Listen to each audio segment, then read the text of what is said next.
One of the most exciting scientific findings of the past half-century has been the discovery of widespread trophic cascades. A trophic cascade is an ecological process which starts at the top of the food chain and tumbles all the way down to the bottom. And the classic example is what happened in the Yellowstone National Park in the United States when wolves were reintroduced in 1995. Now, we all know that wolves kill various species of animals, but perhaps we're slightly less aware that they give life to many others.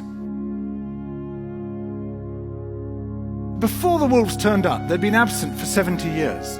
That the numbers of deer, because there was nothing to hunt them, had built up and built up in the Yellowstone Park, and despite efforts by humans to control them, they'd managed to reduce much of the vegetation there to almost nothing. They'd just grazed it away.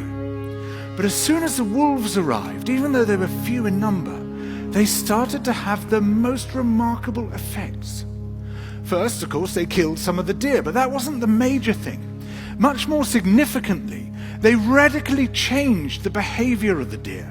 The deer started avoiding certain parts of the park, the places where they could be trapped most easily, particularly the valleys and the gorges. And immediately those places started to regenerate. In some areas, the height of the trees quintupled in just 6 years.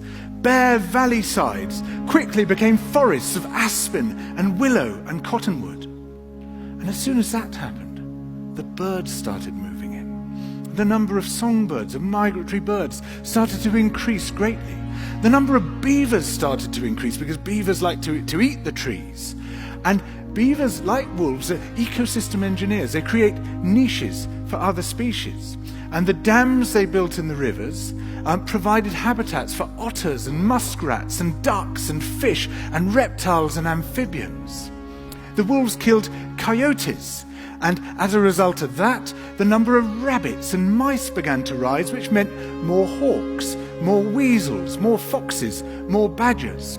Ravens and bald eagles came down to feed on the carrion that the wolves had left. Bears fed on it too, and their population began to rise as well, partly also because there were more berries growing on the regenerating shrubs. And the bears reinforced the impact of the wolves by killing some of the calves of the deer. But here's where it gets really interesting. The wolves changed the behavior of the rivers. They began to meander less. There was less erosion. The channels narrowed, more pools formed, more riffle sections, all of which were great for wildlife habitats. The rivers changed in response to the wolves. And the reason was that the regenerating forests stabilized the banks so that they collapsed less often, so that the rivers became more fixed in their course. Similarly, by driving the deer out of some places and the vegetation recovering on the valley sides, there was less soil erosion because the vegetation stabilized that as well. So the wolves, small in number, transformed not just the ecosystem of the Yellowstone National Park, this huge area of land, but also its physical geography.